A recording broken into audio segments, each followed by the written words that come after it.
du côté de Béziers, c'est carrément les bancs publics qui ont été retirés. Robert Ménard est avec nous dans les Grandes Gueules. Bonjour monsieur le maire. Bonjour, bonjour à vous. Quelle drôle d'idée de retirer les bancs publics quand même. Mais pourquoi c'est une drôle d'idée? Est-ce que vous croyez qu'aujourd'hui, avec le confinement, l'actualité, elle est à s'asseoir au soleil, parce qu'il fait beau dans le midi, il fait plus de 20 degrés, au soleil, au lieu d'être chez soi? On ne peut pas à la fois faire l'éloge du confinement en disant c'est la mesure qui s'impose et permettre à un certain nombre de gens, en toute irresponsabilité, de se mettre en danger, de mettre en danger les autres et de faire en sorte que ce confinement va encore perdurer. Non, aujourd'hui, votre place, elle est chez vous, elle n'est pas sur un banc public. On remettra les bancs quand on sortira de cette période de confinement. Ça me semble une mesure de bon sens, c'est pas une mesure idéologique, philosophique, je sais pas quoi.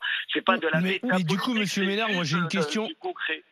Didier Giraud. Enfin, je peux comprendre que les bancs, s'ils servent d'attroupement, c'est un problème, mais en quoi le fait d'enlever les bancs, ça empêche les gens de déambuler dans la rue et ce qui est dangereux, de déambuler à plusieurs, quoi. Mais ça les empêche pas de déambuler, ça c'est sûr qu'un banc, ça empêche personne de déambuler.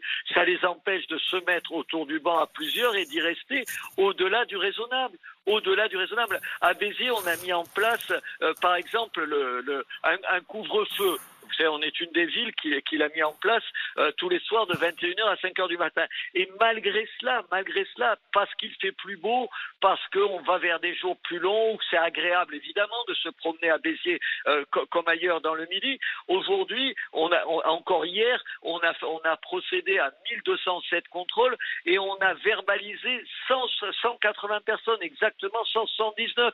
C'est-à-dire plus de 10% des gens qu'on contrôle sont en situation illégale. On en a même interpellé trois qu'on a déféré ensuite, qu'on va déférer devant le juge d'instruction. Ils en étaient à leur quatrième infraction. On en a interpellé un 8e infraction.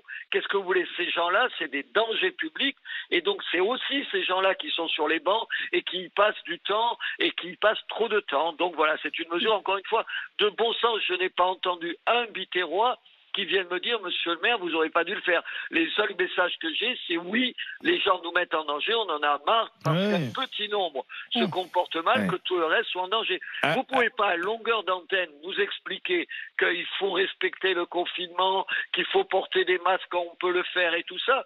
Mais attendez, il faut s'entendre. Alain Marchal.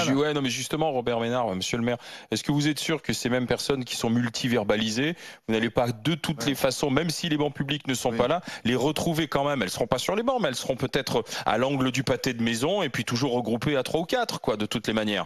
Mais attendez, je vous ai pas dit que c'était la solution à tous les problèmes. Évidemment pas.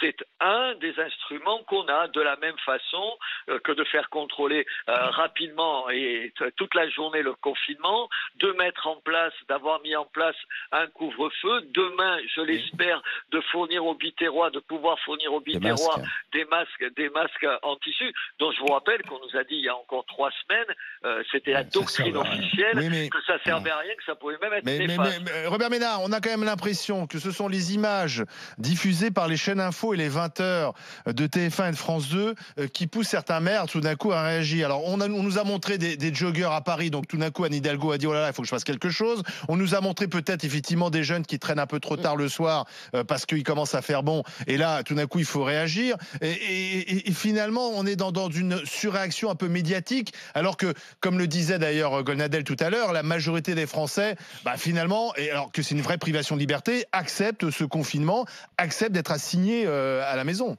Permettez-moi de vous dire que je ne suis pas exactement l'exemple du maire laxiste et qui ne prend des positions qu'au vu de ce que disent les médias. On m'a assez reproché, y compris, pas vous, mais sur un certain nombre d'antennes, un certain nombre de choix un peu autoritaires pour pas me faire ce reproche-là. J'essaye juste, mon seul souci, c'est pas aujourd'hui comme un certain nombre de responsables politiques, y compris proches de moi politiquement et tout, de passer leur temps à dire du mal du pouvoir et de faire un débat qu'on aura le temps de faire plus tard. Mon seul souci, c'est d'assurer la sécurité de mes concitoyens. C'est à eux que je dois rendre des comptes. Vous savez, ma seule tristesse aujourd'hui, c'est de ne pas avoir la possibilité d'avoir 80 000 masques pour en offrir à chacun et pour pouvoir leur permettre de sortir en toute sécurité. Écoutez, on nous a fait le coup sur tout. Regardez, là maintenant, la polémique, c'est, vous savez, les produits, on nettoie un certain nombre d'endroits qui sont très fréquentés avec des produits. Alors attendez, là j'entends un certain nombre d'officiels m'expliquer que ça ne sert à rien. C'est les mêmes qui m'expliquaient il y a 3 semaines que les masques étaient un truc qui était une mauvaise idée. Alors moi, je vais continuer à nettoyer devant un certain nombre d'espaces publics, devant les pharmacies, devant les endroits importants. Vous me direz, ça règle pas tous les problèmes. Je suis d'accord avec vous. Mais vous faites avec ce que vous pouvez faire. C'est une petite décision qui essaye de régler les problèmes. Et puis attendez, je fais avec les moyens que j'ai.